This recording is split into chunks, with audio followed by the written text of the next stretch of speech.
G'day, Professor Joseph Drew here. I'm here to talk to you this time about public debt. And I'm particularly concerned about the morality of public debt.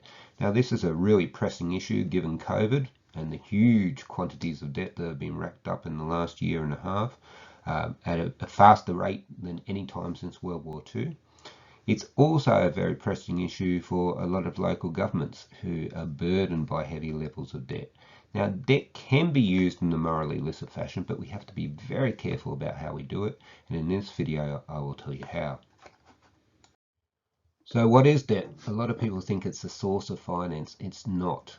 All you're doing with debt is bringing forward future tax revenues or government revenues to the present, and you do so at a cost, and that's the interest rate that you pay. So many people are fundamentally confused about what debt is.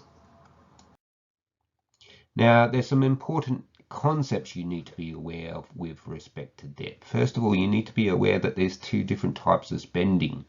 There's what we call operational spending.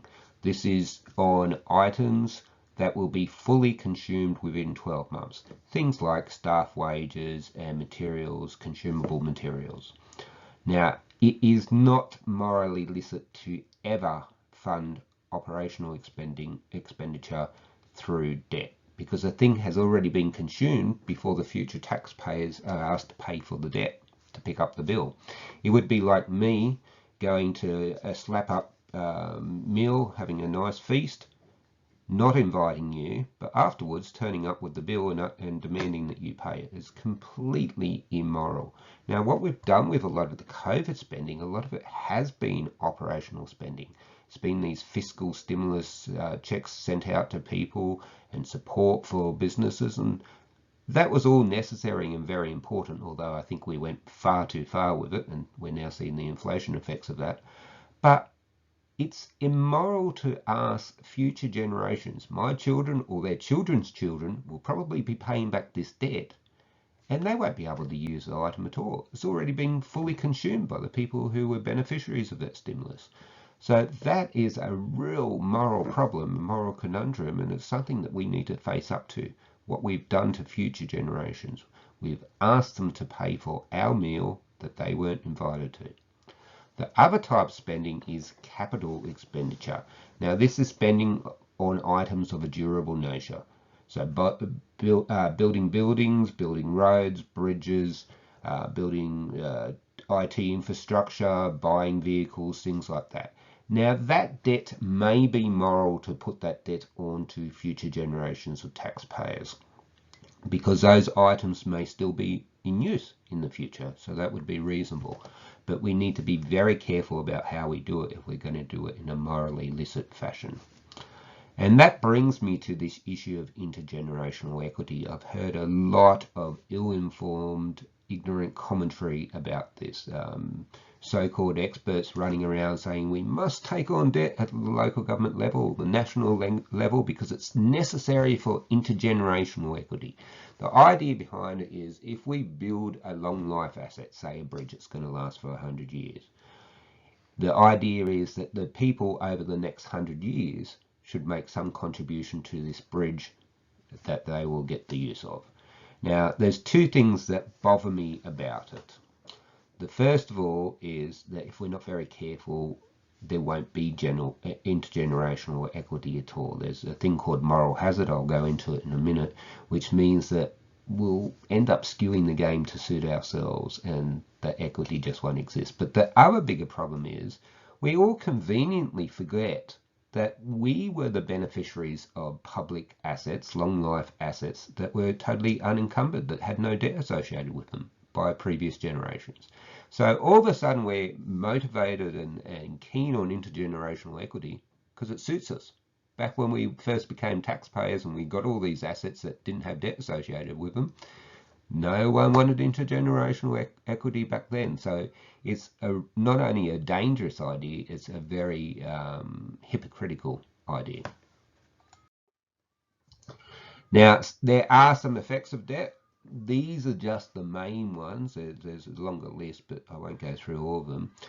First of all, when you take on debt, because you're bringing forward future tax revenue, you're actually constraining the choices of future generations of taxpayers. They won't be able to do as much with their taxes because some of their taxes will be going into paying off our debt.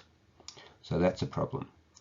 Second, it can fuel fiscal illusion. Fiscal illusion occurs when people don't understand the real cost of the public goods and services that they're using, or the real financial state of affairs of their local government or national government. And fiscal illusion is rife in the Western world. People don't understand how much debt that their nations or local governments have racked up in their name. They don't understand the consequences of that, and they seem to think that everything that comes from government is free. All these demands for more fiscal stimulus and the like, yes, they may be necessary and important given the pandemic, but it's not free money. What we're asking for is money now that other people will have to pay for in the future. So many people have what I call the Santa Claus illusion in my book, Saving Local Government, Reforming Local Government. They think that government is like Santa Claus and you just give them this wish list and it just magically appears on Christmas Day and we all have fun and enjoy it. We never have to worry about whether it was appropriate, needed, or how we're going to pay for it. Well, that's not the case. Debt is just like your personal finances, and you know that if you take out debt, it has to be for something useful, it has to be for something enduring, and you have to pay off the debt. Well, it's exactly the same with government debt. Now, debt can also give rise to inflation because what's happening is we're injecting future currency into the economy right now.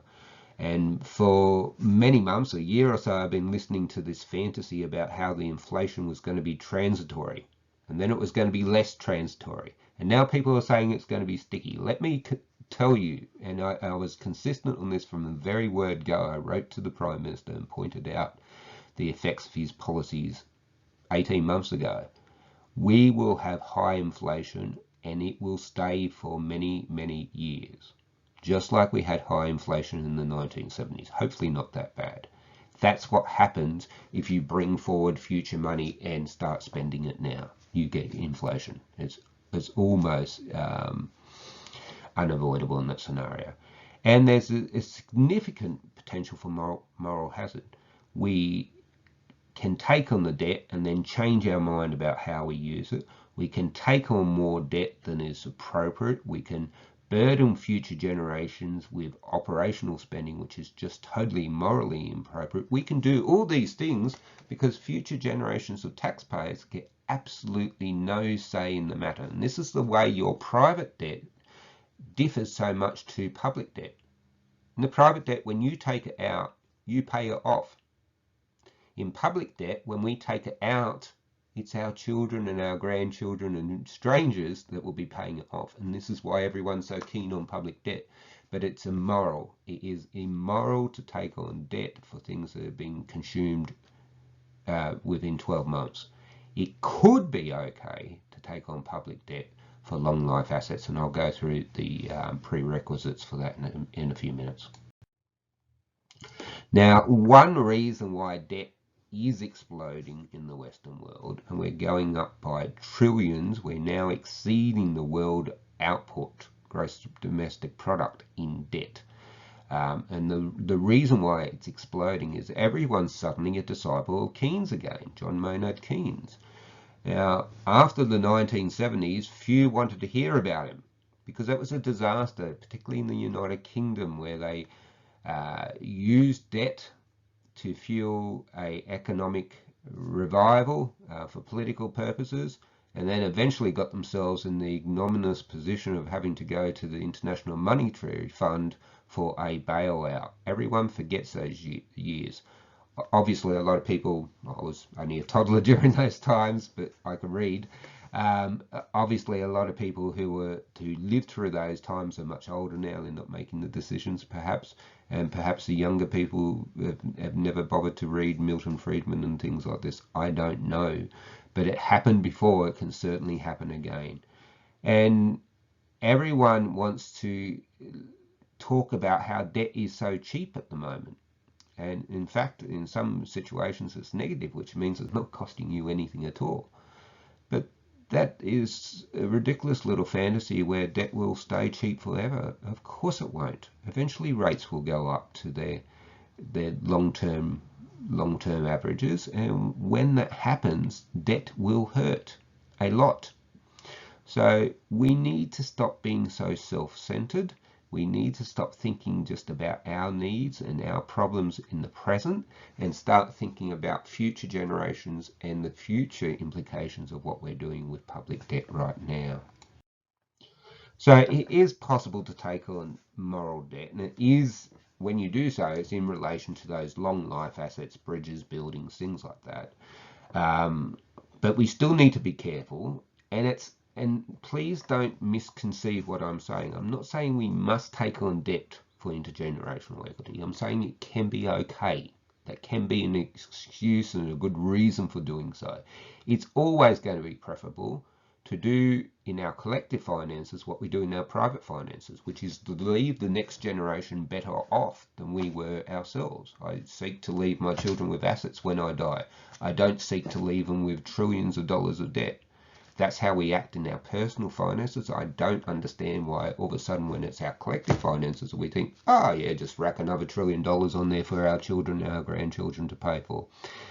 It's quite a bizarre attitude that we have in a collective sense. So it is possible to do it. If you're going to do it morally, these are the things you have to do. You have to be taking out debt for the right reasons. Not because you have a misapprehension about Keynesian economics, not because you have a debt bias because you're old and you know you're not going to be around long enough to pay off the debt. And it's notable that most of the decision makers are old and they won't be taxpayers for more than 10 years or so, and they won't be paying off most of that debt that they're taking on so glibly and throwing cash around with so happily at present to buy votes.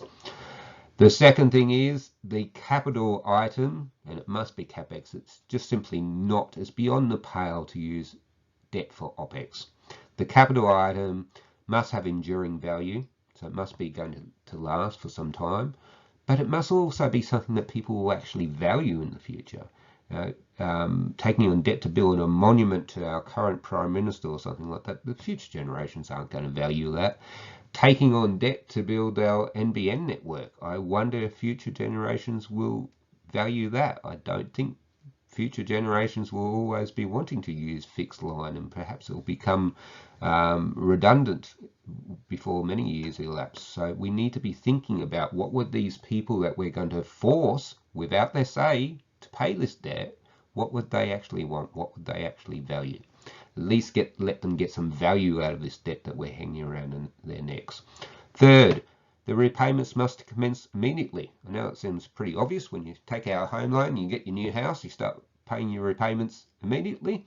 Well, it should be the same with public debt. And those repayments should happen in proportion to the consumption of the asset. So basically the depreciation of the asset. As the value that the asset's expected to depreciate each year should be the amount of repayments we make. And those repayments should come from an explicit trade-off. They should either come from higher taxes to cover those repayments, or we give up some discretionary spending to cover those repayments. If we don't make an explicit trade-off in the budget, we're just kicking the can down the road and fooling ourselves that we're repaying this debt at all. We're not. Debt requires sacrifice. Just when I bought my first home and had a home loan, I had to take on a second job and cut down my spending. Entertainment basically went to zero. Same with public debt. It shouldn't be any different. We need to be able to predict the useful life accurately, and that's something that governments are incredibly bad at doing. And we need to be able to get an appropriate debt instrument. We don't want to be taking out debt on short-term bonds or short-term lending for local governments, because there's a high risk that we will expose ourselves to interest rate risk, that interest rates will go back up to long-term trends. And when we go to renegotiate that debt, all of a sudden that debt will be much more expensive. If we haven't apportioned that into our earlier repayments, we are then casting on a greater burden to the future generation than what we ought to do. And we must have a plan for combating fiscal illusion, and that can be simply as easy as this. If you build a bridge and it's funded by debt, stick a sign on the bridge. This bridge was funded entirely from debt. This is how it's going to be repaid. We think future generations. Put it in your media alerts and everything else. Don't hide how much national debt or local government debt you've racked up. Tell people about it, and then they'll know, yes, we have lots of new shiny toys, but we've also got lots of debt, and we're asking future generations to pay off that debt. And that will explicitly deal with that fiscal illusion, which causes so many problems, because if we let fiscal illusion run away, all it does is encourage people to demand more and more and more, because they think government is Santa Claus. They think it's got the money to give us everything we could conceivably want, and that's not the case at all. In conclusion, government, as I say in a lot of my videos, is fundamentally a moral enterprise. The whole purpose of government is the common good, and I have videos on that if you're interested. So if we're going to finance government, we need to do it in a moral way. And particularly debt needs, we need to be particularly careful with debt, because it's very easy to cast immoral burdens on our children and our grandchildren, and that's just plain wrong. Thank you very much for your time. Goodbye.